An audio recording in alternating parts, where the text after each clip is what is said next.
नमस्कार दोस्तों। आज के वीडियो में हम एक माइक्रो कैप कंपनी का स्टॉक रिव्यू करेंगे। इस कंपनी को जब मैं फंडामेंटली एनालाइज कर रहा था तो I felt the business model of this company is very very weak. तो मुझे एक भी ऐसा पैरामीटर नहीं लगा जिसमें मैं देख के बोल सकूं कि अरे वाह, एक ये चीज़ है जिसकी वजह से ये कंपनी आगे जा सकती है। तो मुझे बिजनेस मॉडल इस कंपनी का बहुत कमज़ोर लगा। छोटी सी कंपनी, 850 करोड़ मार्केट कैपिटलाइजेशन की कंपनी है। It is trading at a PE of 13, so it's fairly undervalued. And the business model is very, very, very weak. मतलब कोई बार्गेनिंग पावर नहीं है, ना सप्लायर्स के साथ बार्गेनिंग पावर है, ना बायर्स के साथ बार्गेनिंग पावर है। इतना कॉम्पिटिटिव मार्केट में बेस्ड है। सूरत बेस्ड कंपनी है, इट्स अ टेक्सटाइल कंपनी है। सूरत में आजू बाजू में इसके इतने सारे कॉम्पिटिटर्स है, सब्सटीट्यूट्स है। मतलब ये जो प्रोडक्ट बेचती है उसका सब्सटीट्यूट जो है उसका मार्केट, ये जो प्रोडक्ट बेच रही है उसके मार्केट से ऑलमोस्ट 2 गुना बड़ा है। तो there is no fundamental strength in the business model of this company except that it is operating in a business or a segment or a vertical which is growing at a very fast pace, or which has already grown at a very fast pace and India is catching up to that vertical. तो ये उसका potential है, ये इसका एक future potential दिखा मुझे। तो I discuss the company. So it's a textile company. थोड़ा मैं टेक्सटाइल का वैल्यू चेन डिस्कस कर लेता हूँ so that everything falls into place when we come to this company. तो टेक्सटाइल कंपनीज जब आप एनालाइज करते हो, there are 4 to 5 terms that you come across. एक तो बहुत ऑफन रिपीटेड टर्म होता है, वर्टिकली इंटीग्रेटेड है या नहीं। तो ये दूसरे इंडस्ट्रीज में भी आता है, दूसरे सेक्टर्स में भी आता है, पर टेक्सटाइल में आपको दिखेगा। दूसरा है फाइबर टू फैब्रिक, राइट। फिर है गारमेंट, फिर यान भी लोग कुछ इस्तेमाल करते हैं। अपस्ट्रीम डाउन स्ट्रीम, चलो ये तो स्टील एल्यूमिनियम में भी दिखता है। तो राइट, तो ये सारे टर्म्स आपको दिखेंगे। आई मीन मुझे जब when these terms were thrown at me, I used to get confounded, I used to get confused कि इसका मतलब क्या है। तो थोड़ा मैं ये समझा देता हूँ so that it will be very simpler for us to place this company in the right place in the value chain and then we can take the discussion further, right? तो कॉटन जब आप देखते हो, cotton जो कापूस होता है, the fibre is converted into fabric, तो इसलिए फाइबर टू फैब्रिक बोलते हैं। तो फाइबर को स्पिन किया जाता है, उसको बुना जाता है so that it becomes fabric. तो ये एक स्टेज होता है, ये अपस्ट्रीम स्टेज होता है। इसमें नितिन स्पिनर्स, वर्धमान टेक्सटाइल जैसे कंपनीज होते हैं। ये कंपनी सिर्फ यही काम करते हैं, मतलब फाइबर को फैब्रिक बनाते हैं, राइट। फैब्रिक का दूसरा नाम यान भी है। तो आप देखोगे कि बहुत सारी जो there are many women, older women जो स्वेटर्स बुनते हैं, तो वो यान लेके स्वेटर्स बुनते हैं, राइट। तो यान भी फैब्रिक ही होता है, ठीक है। तो फाइबर फैब्रिक बनता है या फिर स्लैश यान बनता है। So this is one face, right. इसको अपस्ट्रीम बोल सकते हैं। अब यान या फैब्रिक बनने के बाद उसको गारमेंट बनाया जाता है। तो जैसे यान को बुन के एक स्वेटर, एक एंड प्रोडक्ट बनाया जाता है, तो end product is called as garment, right. तो इसमें गोकुल दास एक्सपोर्ट्स, ये एक कंपनी है जो फैब्रिक टू गारमेंट में ऑपरेट करती है। थोड़ा डाउनस्ट्रीम माना जाता है इसको।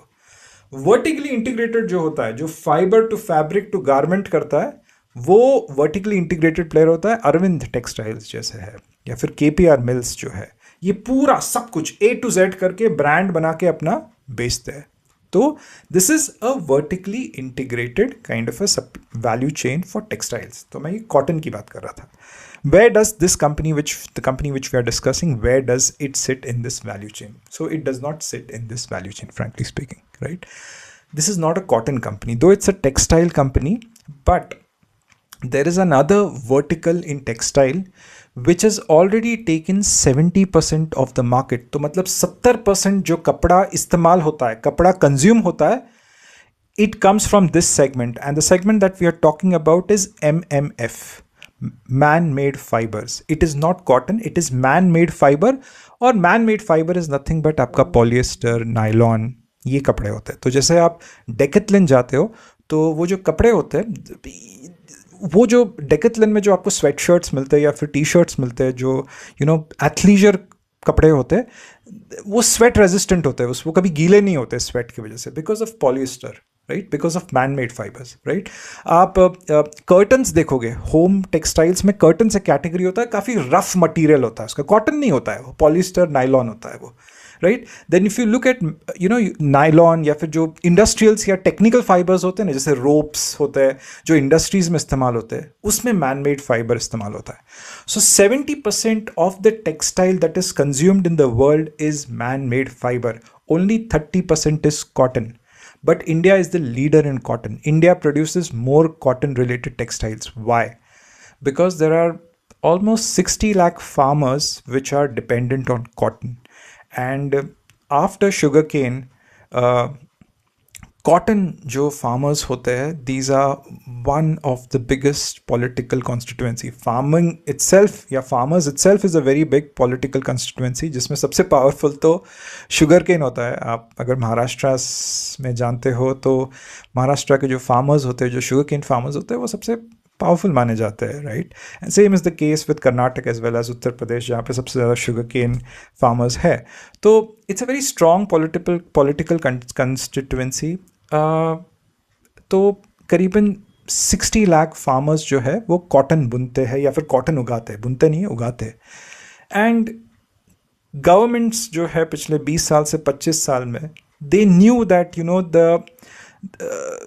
एक ट्रांजिशन दिख रहा था उनको कि कॉटन से मैनमेड फाइबर्स तक दुनिया मूव कर रही है, right. But still they stuck with cotton. That is how the policies were. But very recently, the governments have come up with PLI schemes to kind of push man-made fibers. तो companies जो man-made fibers के value chain में बैठते हैं, specially 300 crore से ज़्यादा जिनके profitability है, उनके लिए उनको PLI स्कीम्स में इंक्लूड किया है. बहुत सारे स्टिमुलस दिए गए so that man-made fibers, polyester, nylon is produced more. तो ये कंपनी जिसकी हम बात कर रहे हैं, ये क्या करती है, तो polyester is basically a crude derivative. तो अभी जब क्रूड के दाम बढ़ गए तो पॉलिस्टर के दाम बढ़ गए, राइट. तो इट्स अ क्रूड डेरिवेटर. तो ये कंपनी जो वो क्रूड डेरिवेटिव है, पॉलिस्टर है, उसका यार्न बनाती है. तो ये भी एक अपस्ट्रीम कंपनी है, राइट. ये पॉलिस्टर जो होता है ये रिलायंस जैसे कंपनी से खरीदती है, क्योंकि रिलायंस रिफाइनिंग वगैरह करती है. तो बार्गेनिंग पावर जो वेंडर के साथ है वो तो कमज़ोर है, क्योंकि ये 750-800 करोड़ मार्केट कैप की कंपनी है. रिलायंस इतनी बड़ी कंपनी है तो कुछ है ही नहीं उसके सामने. एंड देन इसको जो फैब्रिक बनाती है, मतलब जो पॉलिस्टर लेके उसको फैब्रिक बनाती है, वो थोड़े जो गारमेंट्स बनाने वाले जो कंपनीज होते हैं, डाउनस्ट्रीम में जो कंपनीज होते हैं, उनको बेचती है. और वो कंपनीज एक्सपोर्ट करते हैं या फिर जहाँ पे भी उनको अब्जॉर्ब कराना होता है अपना माल, वो करते हैं. तो एक बहुत कंपिटिटिव स्पेस में ऑपरेट करती है कंपनी, सूरत में ऑपरेट करती है. एंड बहुत ज़्यादा एक कम्पिटिटिव स्पेस में ऑपरेट करती है. Bargaining power with buyers is also very very less. And substitute इसका तो कॉटन है. तो अभी क्रूड डेरिवेटिव्स या क्रूड के दाम बढ़ गए तो सडनली फिर सारे लोग कॉटन के कपड़े लेना शुरू कर दिए, क्योंकि पॉलिस्टर महंगा हो गया. तो डेकेथलन के भी अगर आप सेल्स देखो कम हो रहे हैं, क्योंकि डेकेथलन के कपड़े महंगे हो गए. तो अपैरल्स है वहाँ पे भी. So people are preferring cotton right now, and cotton prices have also gone up. इसलिए वो बेसिक कस्टम ड्यूटी कॉटन का जो इम्पोर्ट कर रहे हैं वो कम कर दिया, ताकि कॉटन सस्ता बने, ताकि जो अपस्ट्रीम में जो कंपनीज है उनके मार्जिन्स प्रोटेक्टेड हो. तो this is more on the textile stuff. तो the company that we are discussing today is Borana Weaves. So this is a Surat based company. So read about this company. Thank you very much for your time. Take care. Bye bye.